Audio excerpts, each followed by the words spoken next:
Bom, pessoal, nesse vídeo a gente vai trocar uma ideia a respeito dos ângulos na circunferência. Um assunto bem importante da geometria que tem uma incidência bem interessante aí em vestibulares e no Enem. Espero que você goste do vídeo. Se você gostar, por favor, se inscreva no canal, dá um like no vídeo, vamos fazer o canal crescer. Ok? Bora pro vídeo, vamos lá. Bom, pessoal, nesse vídeo a gente vai falar um pouquinho sobre as relações existentes entre os ângulos e os arcos de uma circunferência. Então vamos lá. O primeiro ângulo que a gente vai abordar é o chamado ângulo central. Então é o seguinte, ó, do centro da circunferência a gente tira dois raios, ó, o raio OA e o raio OB.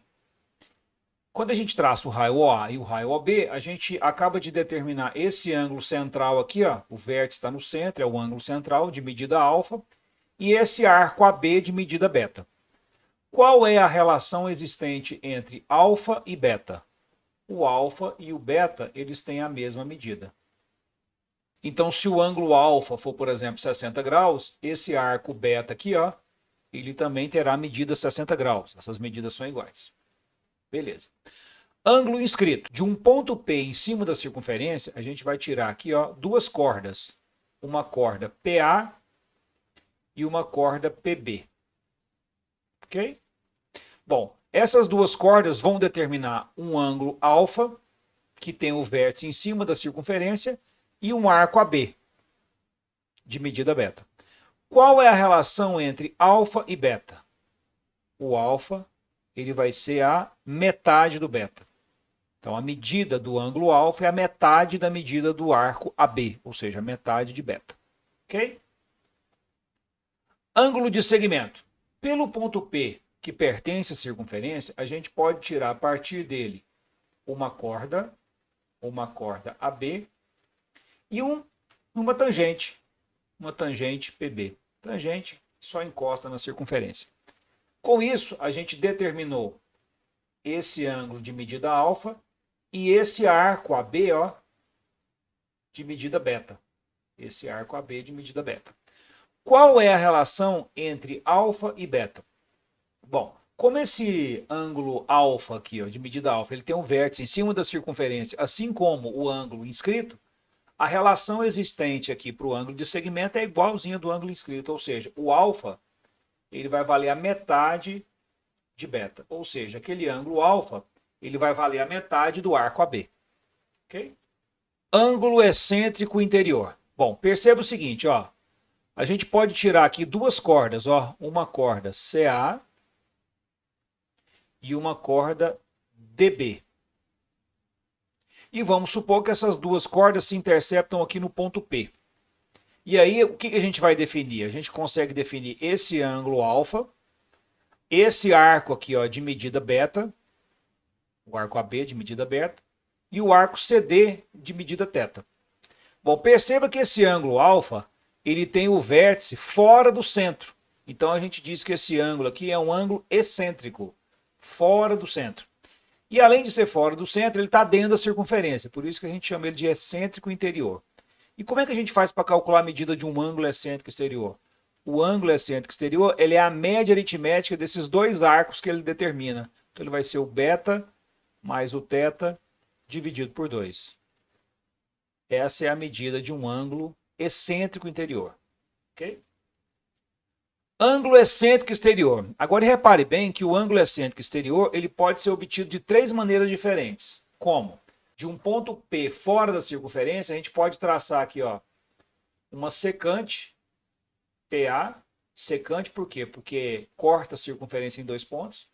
E uma secante PB. Ao traçar essas duas secantes, o que aconteceu? A gente determinou esse ângulo alfa, a gente determinou esse arco aqui, ó, de medida beta, e a gente determinou esse arco aqui de medida θ. O mesmo acontece quando a gente, pelo ponto P, traça uma secante e uma tangente. A gente acabou de determinar esse ângulo alfa, um arco beta aqui, ó, um arco de medida beta, e um arco aqui de medida θ. Ok? E finalmente, a gente pode, de um ponto P, traçar duas retas tangentes, ó. Uma tangente PA, uma tangente PC. E aí a gente determinou de novo, né, dois arcos, ó. Um arco beta e esse outro arco aqui que é um arco teta. Nos três casos, como é que se relacionam o alfa, o beta e o teta? Nos três casos, o ângulo alfa ele sempre vai ser beta menos teta dividido por 2. Ou seja, um ângulo excêntrico exterior ele é sempre o maior arco determinado menos o menor dividido por 2. Ok? Consequências importantes disso que a gente acabou de apresentar. Primeira consequência importante diz respeito a um ângulo inscrito numa semicircunferência. Perceba o seguinte, eu estou com um triângulo ABC aqui, em que um dos lados desse triângulo, o BC, ele está passando pelo centro. Ou seja, esse BC aqui ó, é um diâmetro. Essa corda BC é um diâmetro. A corda máxima da circunferência. Bom, o diâmetro divide a circunferência em duas partes iguais. Então, esse arco BC aqui, ó, a medida dele é 180 graus, né? Já que a circunferência completa ela desenvolve um arco de 360. Bom, e esse ângulo A aqui, ó, ele é um ângulo que tem o vértice em cima da circunferência, então ele é um ângulo inscrito. Conclusão, esse ângulo A aqui ele vai ser a metade de 180, ou seja, ele é 90 graus. Daí a gente tem uma clássica propriedade que diz o seguinte, todo triângulo inscrito em uma semicircunferência é um triângulo retângulo, tá certo? Então aqui ó, o nosso triângulo ABC, ele é um triângulo retângulo. Ok? E esse lado aqui, ó, o diâmetro vai coincidir sempre com a hipotenusa desse triângulo. Tá bom? Legal.